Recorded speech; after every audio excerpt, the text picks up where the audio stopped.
Vostedes traballan como especialistas de saúde mental na Asociación Itínera. Por que elixiron a saúde mental e o tratamento de persoas con esquizofrenia e paranoia como ámbito de traballo? A ver, no meu caso, eu fixen psicoloxía e xa sempre me orientei un pouco a todo o tema da saúde mental porque me interesaba moito. E por circunstancias, pois un dos traballos nos que rematei foi aquí na asociación. E sempre foron un perfil de personas que sempre me interesou traballar con elas, en general. Rocío veu a nosa entidade como persona en prácticas. Bueno, que mellor que me lo conté a ela. Sí, eu fixen integración social. Entón, cando escollín as prácticas, pois unha das opcións era a asociación Itínera. E tamén foi un ámbito que me chamou a atención, ainda non tiña formación de todo niso, pero bueno, interesoume e aí estamos agora. Como tratan e que actividades realizan na asociación coa xente que sofre esquizofrenia ou paranoia? A ver, normalmente, bueno, hai que aclarar unha cousiña. A xente que ven a nosa entidade a facer actividades e demais suele ser xente que xa está un poquinho estable. Personas que xa coa súa medicación e a nivel vital consiguen estar un poquinho estables, porque senón tampouco poderían facer moito. E en general facemos actividades un poquinho de todo tipo, tanto de tipo cultural, que non sei se mirastes un poquinho, tipo cultural, tipo clube de lectura, de debate, de cine, tamén facemos apoio escolar. Vos estades agora mesmo facendo o ESO, no caso de moitas destas persoas pois non conseguiron rematala, entonces o que fan é retomar e tamén lles axudamos a continuar estudios ou a facer incluso en algunhas ocasións preparar oposicións. Tamén temos actividades lúdicas nas que están simplemente para pasar o rato, para divertirse, porque ás veces non lles resulta tan fácil acudir a sitios ou actividades que podríamos ir ao mellor calquera un dos que non temos diagnóstico. Entonces, aí les resultalles máis cómodo vir con nós. E un pouco, non sei se queres algún concreto de algunhas cousas. Itínera leva moitos anos no ámbito da saúde mental. Cales foron os problemas máis graves que tratástedes e como vos enfrentástedes a eles? Xa de por sí, somos unha asociación de voluntariado sin ánimo de lucro. Entón, creo que quizás unha das primeiras cuestións máis importantes é o tema económico, conseguir manterse de xeito económico para poder dar cobertura e asistencia ao perfil das persoas que veñen á asociación. Eso quizás é o máis complicado. E despois que nos conozan. Estamos en Santiago, de feito este ano cumplimos 20 anos da creación da entidade e hai moitísima xente en Santiago que incluso traballando en saúde mental non nos conoce. Quizás aí ao mellor temos un pouco aínda que de traballo que facer para que tanto a nós como outras entidades aquí de Santiago se nos conoce e se nos vexa máis. Quizás esa é a máis complicada de todas. En España calcúlase que 400.000 persoas padecen esquizofrenia. Como afecta ás familias convivir con alguén que padeza esta enfermidade? Pois afecta en diferentes niveles. Por un lado xa o que é a nivel do funcionamento familiar, no momento en que unha persona de repente empeza a ter síntomas que se poden diagnosticar como esquizofrenia, rompelles toda a forma de funcionar na casa.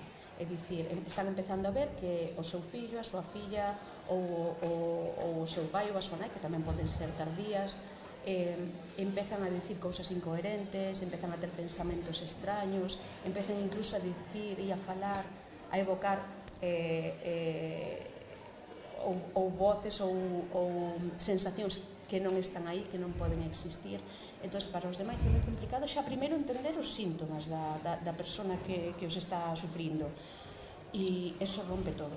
E é moi difícil de entender, moi difícil de entender para alguén que non o está pasando.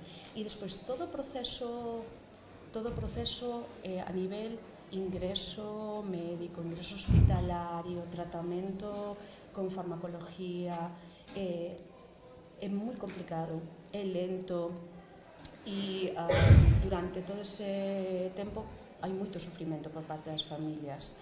E despois hai unha cousa añadida que generalmente ás veces pasa e é que un pouco non é extraño que se hai algunha idea paranoide con respecto a outras persoas, ás veces se refira ás persoas da propia familia.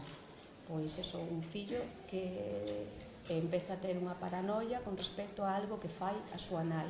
Entón, aí é como unha dificultade añadida, porque non quere, empeora moitísimo a relación cos familiares, fai que a convivencia na casa sea moi difícil, incluso seguindo o tratamento, incluso acudindo aos servicios profesionales sanitarios, acaba sendo ás veces complicada a convivencia. De feito, hai moitas persoas que, moitas, non as máis, por sorte, pero que teñen que deixar o ámbito familiar e vivir noutro tipo de dispositivos ou de medios, porque non, na familia, na casa familiar, no fogar, non poden convivir con eles. Entón, está un pouco o sufrimento de unha enfermidade que é crónica, moitas veces. Cando é un episodio que se pasa e que despois se volve a certa normalidade, non teñen problema. O problema é cando empezas a ver que é unha cousa continua que vai durar probablemente a gran parte da vida da persona que o padece, e eso é plantearse que hai unha enfermidade, que é unha enfermidade con complicacións que afecta as relacións, que afecta o trato ca outra persona, que afecta a maneira en que eles se relacionan. E aí, claro, te tes que plantear que vas ter unha vida por diante que tes que andar sempre o mellor con certa cautela. Como xa dixeches, a esquizofrenia vai durante toda a vida. Moitos casos, sí. Podería haber algún caso donde non este presente durante toda a vida dunha persoa? Que tes que andar sempre o mellor con certa cautela. Como xa dixeches, a esquizofrenia vai durante toda a vida. Moitos casos, sí. Podería haber algún caso donde non este presente durante toda a vida dunha persoa?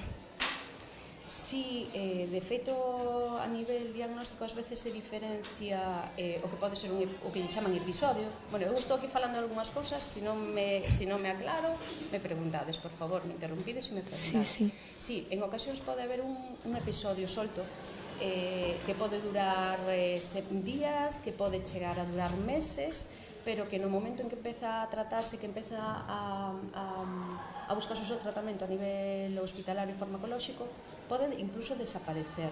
Esos son un dos casos.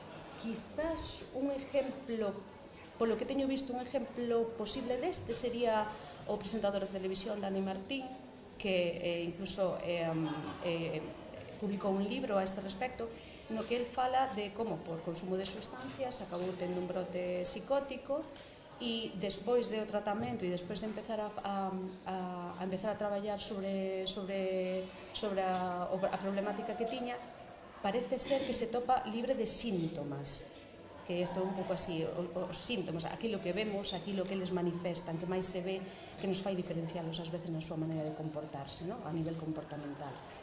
Pero despois hai outras persoas que esos síntomas se manteñen toda a vida e os síntomas só se consiguen regular, que non lles afecten moito no día a día e que consigan eles vivir de forma un pouquiño normalizada o seu día a día, pero sí que pode haber brotes concretos, incluso ter varios episodios ao largo da súa vida e que durante esos episodios pois non teña ningún síntoma nin nada que os faga estar mal.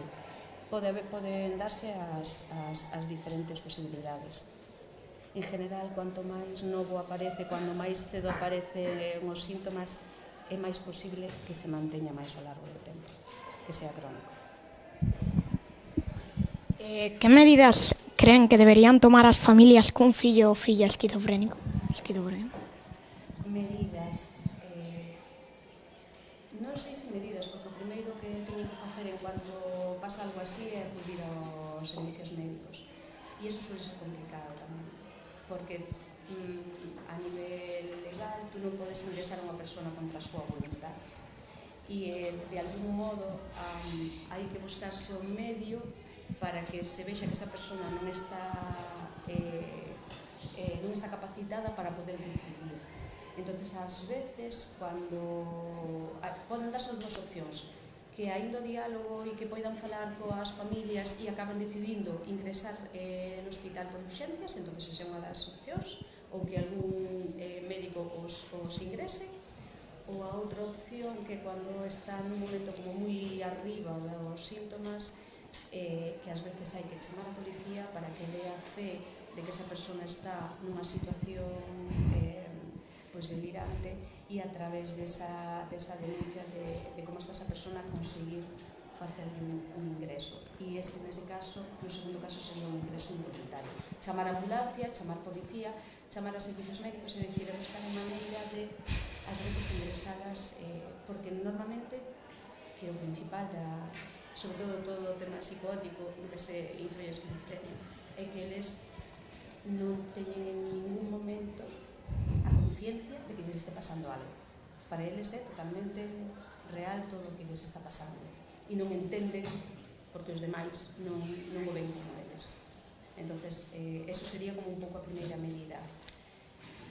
Despois, probablemente moito apoio profesional a nivel psicológico e psiquiátrico para poder entender a enfermedade, que son as partes máis complicadas, poder entender a enfermedade, poder entender os seus síntomas e poder separar a enfermidade da personalidade do teu familiar, que faga determinadas cousas, que diga determinadas cousas con respecto por parte da enfermedade, non quere dicir que el sea dese xeito, que a súa forma de ser veña determinada pola enfermedade. E sobre todo iso, apoio. Creen que deberían tomar as familias cun fillo ou filla esquizofrénico? Medidas, non sei se medidas, porque o primeiro que teñen que facer en cuanto pasa algo así é acudir aos servicios médicos, e iso suele ser complicado tamén, porque a nivel legal tú non podes ingresar a unha persona contra a súa voluntad, e de algún modo hai que buscarse un medio para que se vexa que esa persona non está capacitada para poder decidir. Entonces, ás veces, cando poden darse as dúas opcións, que aínda o diálogo e que poidan falar coas familias e acaban decidindo ingresar no hospital por urgencias, entonces esa é unha das opcións, ou que algún médico os ingrese, ou a outra opción que cando está nun momento como moi arriba dos síntomas, que ás veces hai que chamar a policía para que dea fe de que esa persona está nunha situación delirante, e a través desa denuncia de como está esa persona conseguir facerlle un ingreso. E ese, nese caso, no segundo caso, sería un ingreso involuntario. Chamar a ambulancia, chamar policía, chamar a servicios médicos, é dicir, buscar a maneira de, ás veces, ingresadas, porque normalmente, que o principal sobre todo o tema psicótico, no que se incluye a esquizofrenia, é que eles non teñen en ningún momento a conciencia de que lles este pasando algo. Para eles é totalmente real todo o que lles está pasando e non entenden porque os demais non o ven como eles. Entonces, eso sería como un pouco a primeira medida. Despois, probablemente moito apoio profesional a nivel psicológico e psiquiátrico para poder entender a enfermedade, que son unha das partes máis complicadas, poder entender a enfermedade, poder entender os seus síntomas e poder separar a enfermidade da personalidade do teu familiar, que faga determinadas cousas, que diga determinadas cousas con respecto por parte da enfermedade, non quere dicir que el sea dese xeito, que a súa forma de ser veña determinada pola enfermedade. E sobre todo eso, apoio. A esquizofrenia e a paranoia teñen moitos síntomas. Cales son os máis graves e por que ocorren? Os máis graves, a esquizofrenia en sí pode ter diferentes tipos de síntomas. Uns que lle chaman os positivos, imagino que mellor algo xa vistes desto, no? Que son sobre todo alucinacións, que pode decir que escoitan voces, que vexan cousas, que, bueno, que para o resto de nós non están aí, obviamente. E poden ser o que lle chaman síntomas negativos, que de repente están como totalmente catatónicos, apáticos, que non reaccionan, sabes, que os podes empurar, que os podes golpear e non che reaccionan. Entón, pode haber esas dúas posibilidades.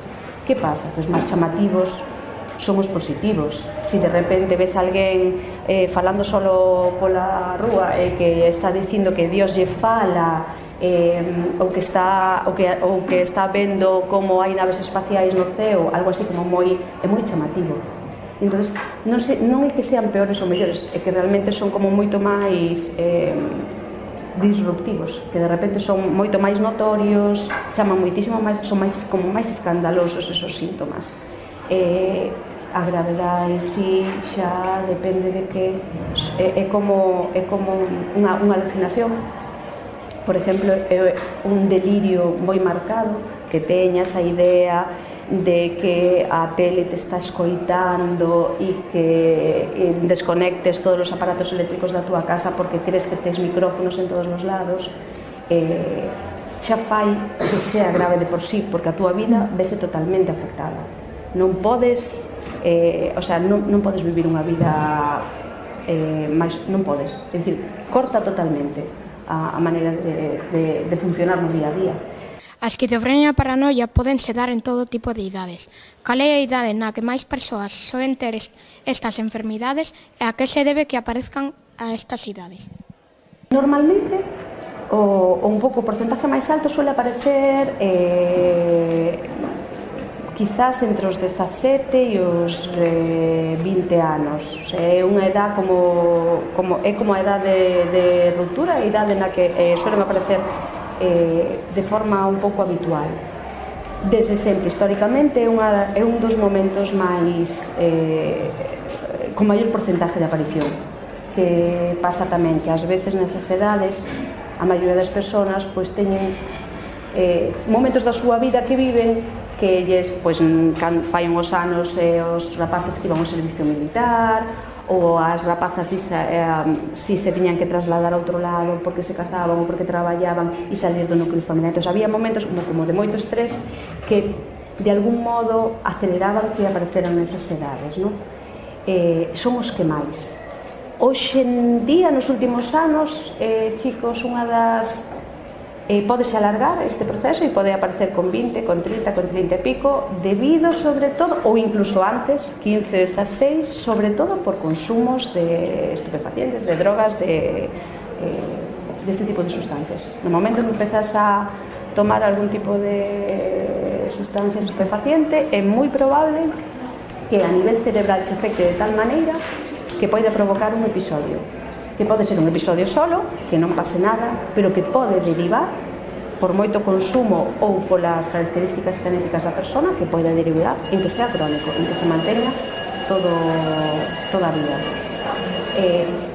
Despois, os casos máis tardíos ou máis tempranos xa son os máis raros. Unha persoa pode ter esquizofrenia entre os 5 e os 10 anos. Como podería coller esa enfermidade? É moi pouco habitual, pero sí que é posible. Que pasa? Que nesas edades é complicado poder diferenciar entre o que é a imaginación propia de unha persona dun neno deses anos.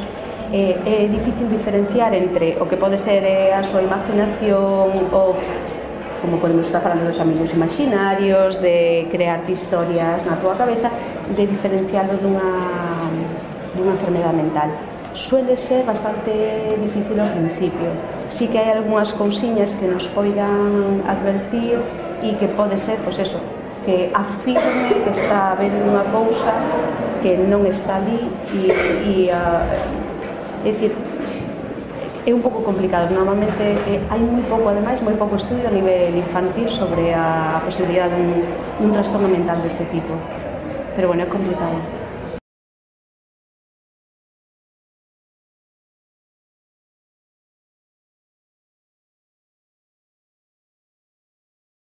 Vale. Que podemos facer para previla? Sobre todo esta secundaria que está relacionada co consumo, pois basicamente non tomar drogas. Non habría outra maneira, a que está relacionada con eso. Con respecto a un pouco a prevalencia desta enfermidade, a incidencia desta enfermedade na sociedade en general, non hai maneira de prevela, porque forma parte un pouco tamén a nivel orgánico da natureza de nosa, que igual que podemos padecer unha diabetes, ás veces podemos padecer unha esquizofrenia. Non hai, sacando, poder deducir que estás estresado, que estés agobiada, que na túa vida haya, pero que iso é moi difícil de eliminar. Imagínome zonas que están en guerra, zonas que poidan ter hambrunas, estas cousas. Eles non poden manejar esa situación, está fora, é unha situación social xeral na que eles non poden, na que as persoas non podemos intervir propiamente. Entonces, bueno, ás veces si orgánicamente e genéticamente un pouco eso vai chegar, é probable que chegue. E despois me decías que facer se te topas con unha persona esquizofrénica ou unha persona en brote, non? Sí. É complicado, porque depende de como este. Generalmente acompañalo con moita calma, non levarlle a contraria no que che está dicindo, porque para esa persona real, sobre todo buscar asistencia médica o antes posible, sea chamar unha ambulancia, sea chamar a urxencias, para buscar un apoio directo. E si vemos que esa persona está facendo algo que poida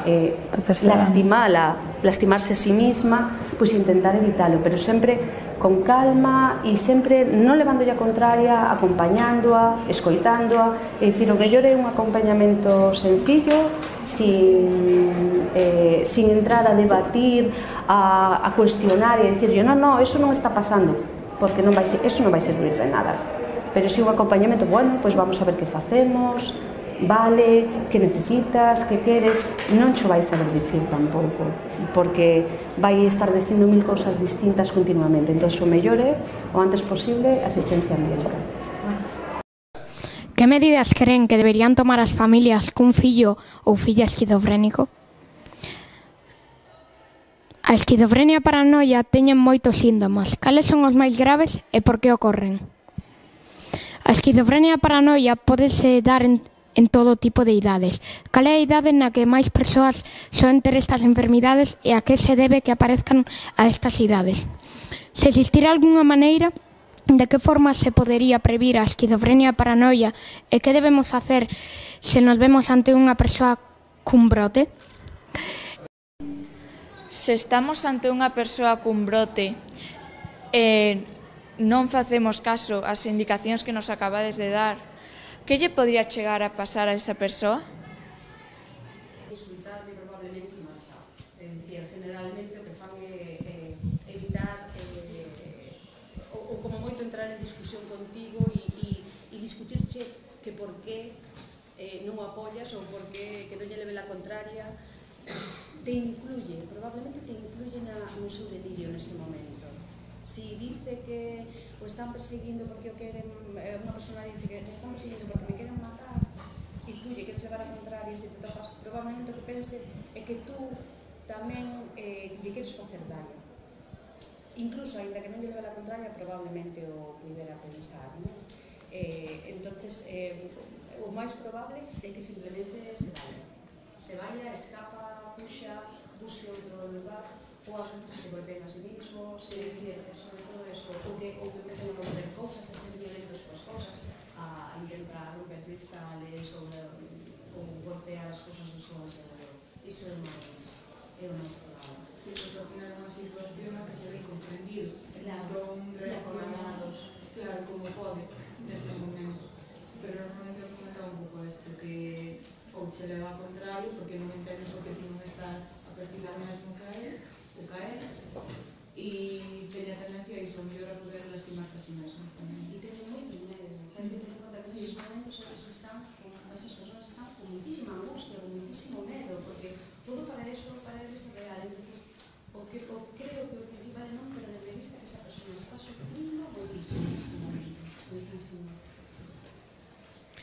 Polo que investigamos, a moitos doentes con esquizofrenia e paranoia costalles admitir que teñen esa enfermidade. Como se ven afectadas estas persoas pola forma na que ve a sociedade este padecemento e de que forma se consigue que acepten a súa doenza?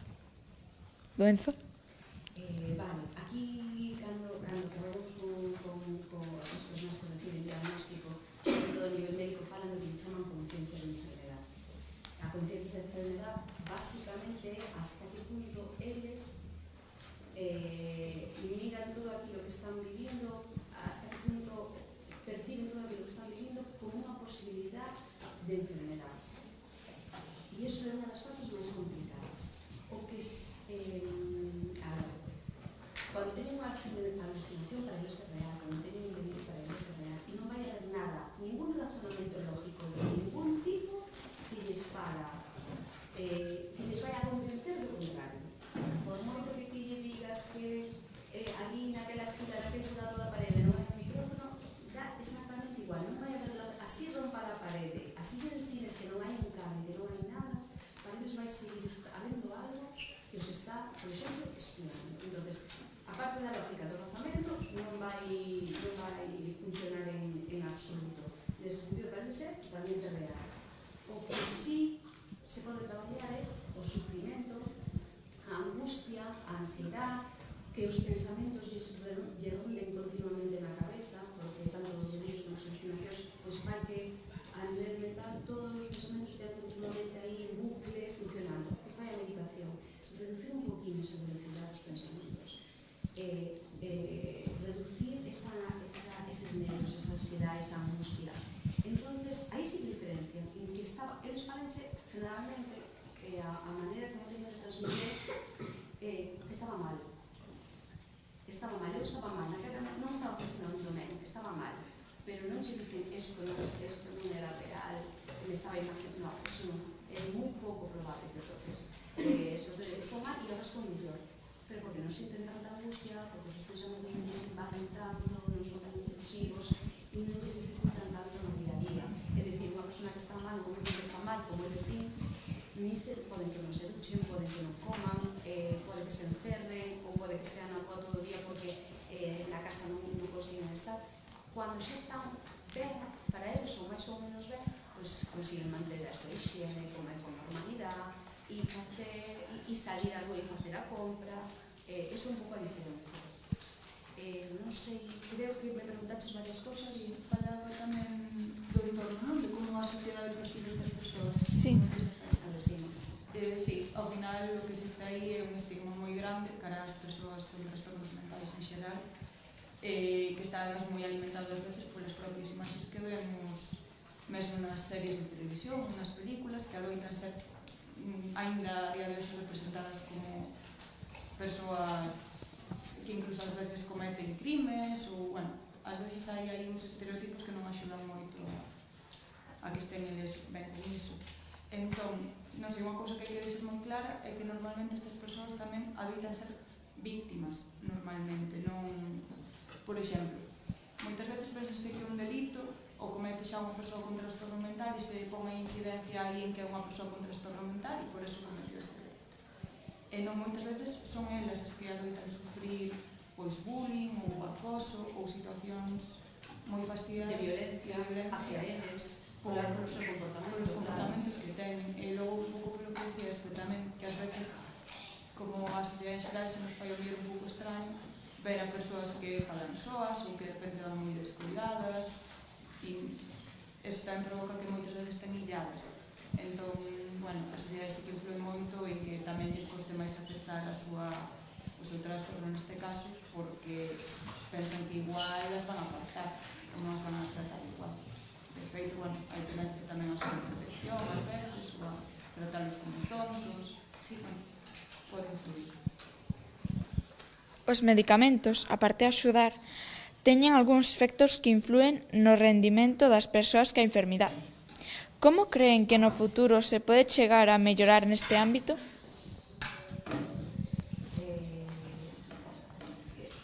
Investigación, porque hoxe en día, a pesar de que parece, as medicacións, produtos farmacéuticos tecnológicos que se están usando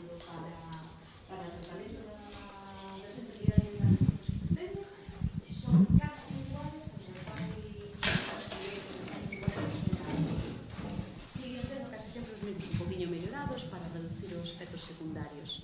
Entón, o que faría falta sería investigar moito máis, porque non se, como estos máis ou menos están funcionando, buscan que teñan menos efectos secundarios, pero é moi difícil topar os novos. E despois a maiores que as medicacións influyenlle moito a eles, no seu funcionamento diario e nos efectos secundarios que lles producen. Os enlentecen moito, fan que non poidan pensar con claridade, entonces van máis lentos para entender algunhas cousas, fai incluso que físicamente se movan diferente, camiñen diferente, o cual fai que cando os ves desde fora o que se ve moitas veces son efectos secundarios da medicación. E eles notan. Un día que non conseguides sumar ben algunhas sumas moi sencillas, pois é o que lles pasa a eles. De repente se ven con que cosas que podían facer con normalidade, que a medicación non as consiguen facer.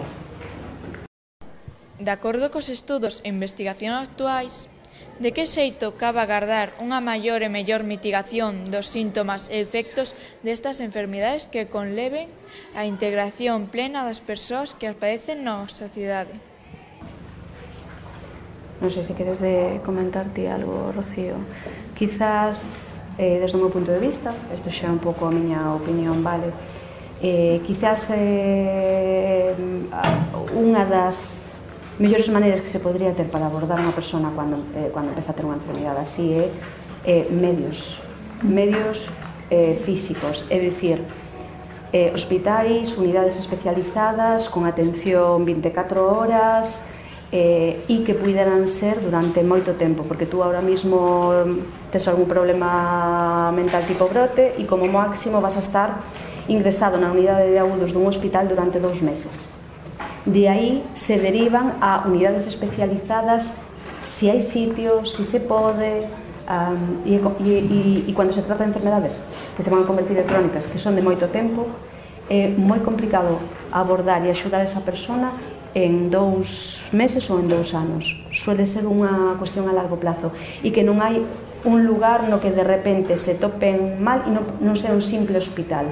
Es en el hospital que hai unha enfermera de turno, o psiquiatra de turno, que non deixa de ser un área un pelín especializada con determinadas características, pero que non deixa de ser un hospital. O ideal sería o mellor ter centros especializados de atención continua. Pero, bueno, eso supón moitos medios económicos.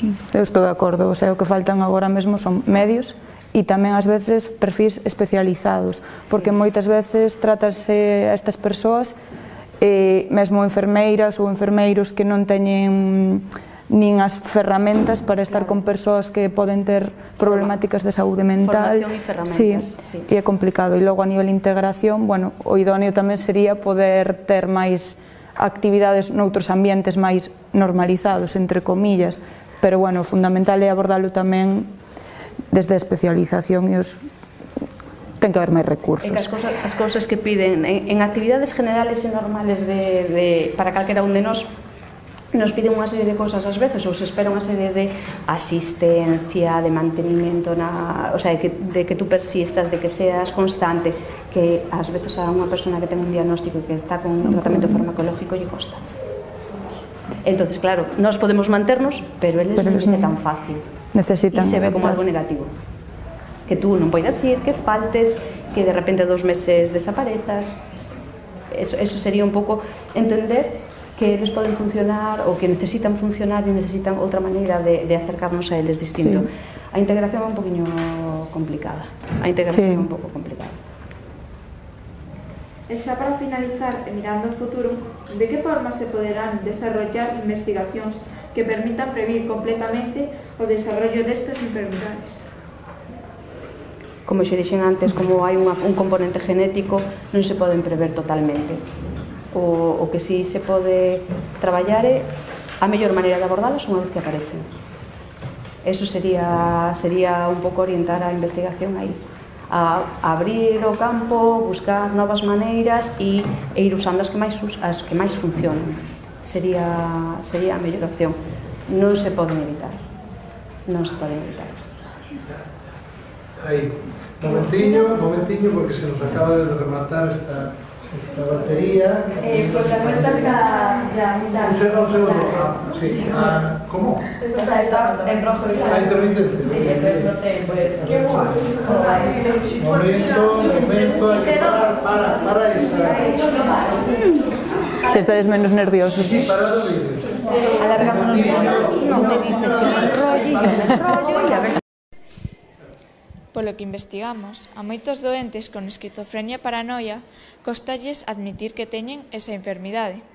Como se ven afectadas estas persoas pola forma na que ve a sociedade este padecemento? E de que forma se consigue que acepten a súa doenza? Os medicamentos, a parte de axudar, teñen algúns efectos que influen no rendimento das persoas con enfermidade. Como creen que no futuro se pode chegar a mellorar neste ámbito? Non sei se queres comentar ti algo, Rocío. Quizás, desde o meu punto de vista, isto xa é un pouco a miña opinión, vale? Quizás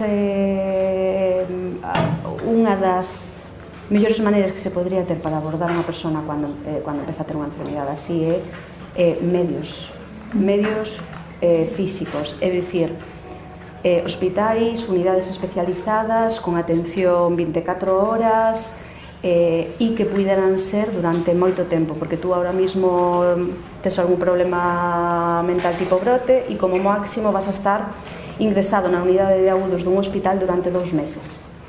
De aí se derivan a unidades especializadas si hai sitio, si se pode, e cando se trata de enfermedades que se van a convertir en crónicas, que son de moito tempo, é moi complicado abordar e axudar esa persona en 2 meses ou en 2 anos. Suele ser unha cuestión a largo plazo e que non hai un lugar no que de repente se topen mal e non sea un simple hospital. É en el hospital que hai unha enfermera de turno ou psiquiatra de turno que non deixa de ser unha área un pelín especializada con determinadas características, pero que non deixa de ser un hospital. O ideal sería o mellor ter centros especializados de atención continua. Pero, bueno, eso supón moitos medios económicos. Eu estou de acordo, o sea, o que faltan agora mesmo son medios e tamén, ás veces, perfis especializados, porque moitas veces trátase a estas persoas, mesmo enfermeiras ou enfermeiros que non teñen nin as ferramentas para estar con persoas que poden ter problemáticas de saúde mental. Formación e ferramentas. Sí, e é complicado. E logo a nivel de integración, bueno, o idóneo tamén sería poder ter máis actividades noutros ambientes máis normalizados, entre comillas, pero, bueno, o fundamental é abordalo tamén desde a especialización e ten que haber máis recursos. As cousas que piden en actividades generales e normales para calquera un de nós, nos piden unha serie de cousas ás veces, ou se espera unha serie de asistencia, de mantenimento, o sea, de que tú persistas, de que seas constante, que ás veces a unha persona que ten un diagnóstico e que está con un tratamento farmacológico lle costa. Entonces, claro, nós podemos manternos, pero eles non é tan fácil. Necesitan. E se ve como algo negativo. Que tú non poidas ir, que faltes, que de repente 2 meses desaparezas. Eso sería un pouco entender que eles poden funcionar ou que necesitan funcionar e necesitan outra maneira de acercarnos a eles distinto. Sí. A integración é un poquinho complicada. A integración é un pouco complicada. E xa para finalizar, e mirando o futuro, de que forma se pode desarrollar investigacións que permitan previr completamente o desarrollo desta enfermidade? Como xe dixen antes, como hai un componente genético, non se poden prever totalmente. O que si se pode traballar é a mellor maneira de abordalos unha vez que aparecen. Eso sería un pouco orientar a investigación aí, a abrir o campo, buscar novas maneiras e ir usando as que máis funcionen. Sería a mellor opción. Non se poden evitar. Perdón, como pensan vostedes que a esquizofrenia pode afectar a que os nenos desenvolvan esta enfermidade dende pequenos? Desde pequenos, sobre todo, son causas genéticas. Cando un neno pequeno empeza a desarrollarlo, pode tamén ocurrir que pode haber algún evento, alguna cuestión traumática moi temprana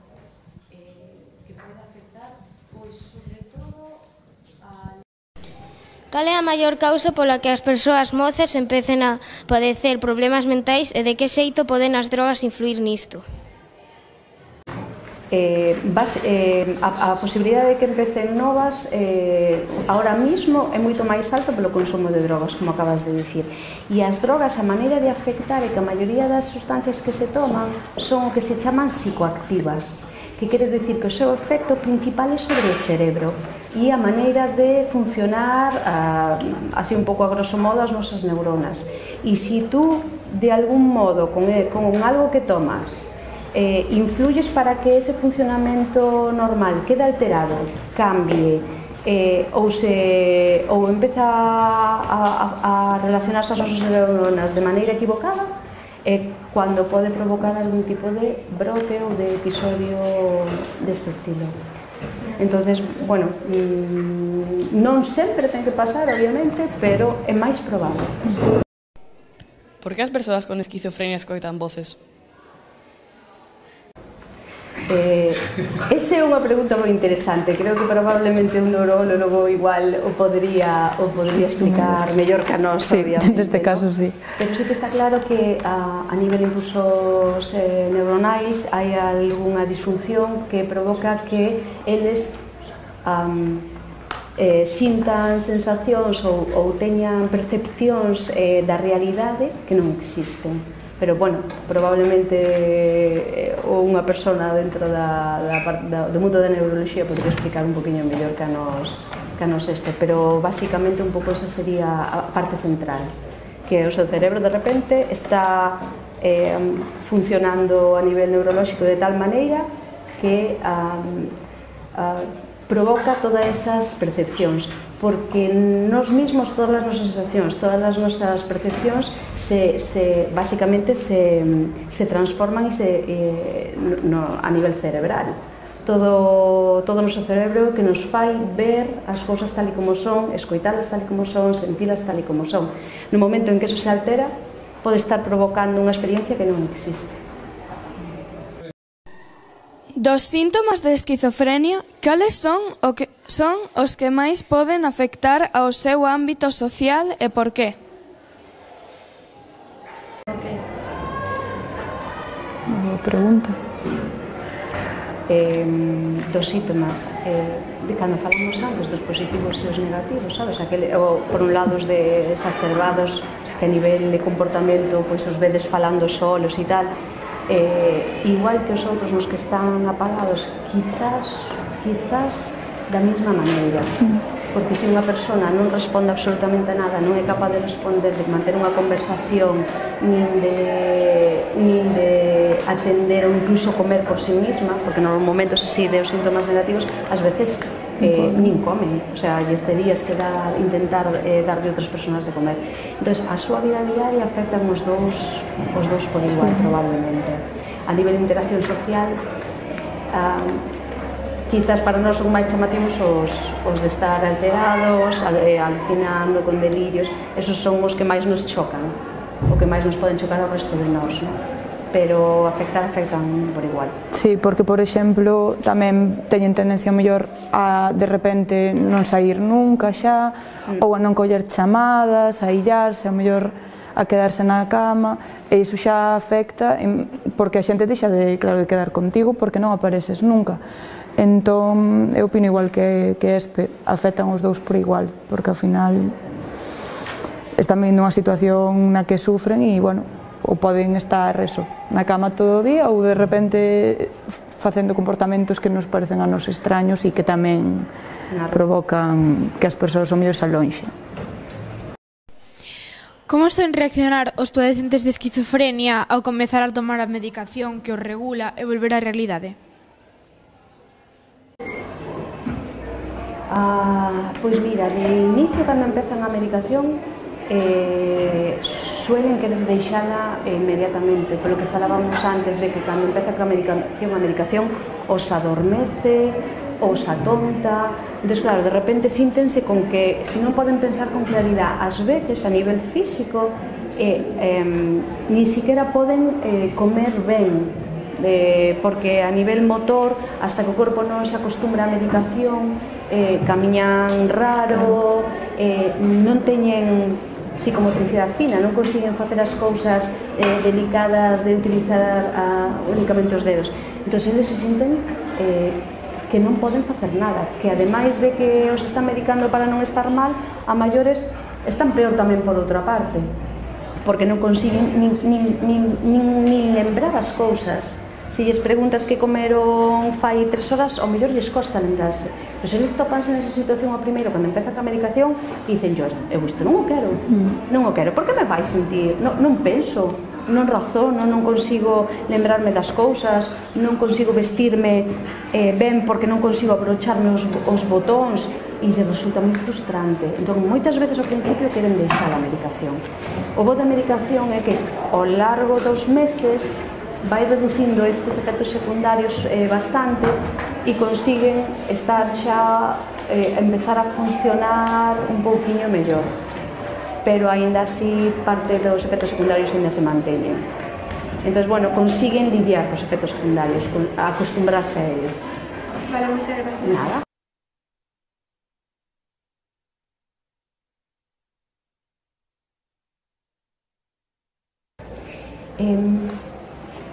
Quizás igual que nos adultos, unha das cousas principales é hasta que punto lle empeza a afectar no funcionamento, porque pode ter un amigo imaginario e xogar e falar con el cando está xogando a nivel individual e solo, pero non o fai nin que se aparte de outros nenos, non o fai que faga cousas raras, pois de asomarse ás ventanas porque yo di o amigo, o sea, que non fai comportamentos que poñen en peligro a súa vida, nin lle interfire nas relacións cos outros nenos. Se un neno pode ter amigos imaginarios e depois ten os seus compañeiros, está con eles todos os días na escola, tampouco non ven un comportamento distinto nin na relación cos compañeiros ou cos profesores coas actividades propias da súa edad, o máis probable é que simplemente sea un amigo imaginario. Se non afecta o resto das cousas e que ves que non hai moito afecto e moita afección do seu comportamento general no resto das cousas da vida diaria, quizás sea un pouco a mellor maneira de ver que non ten outro problema maior.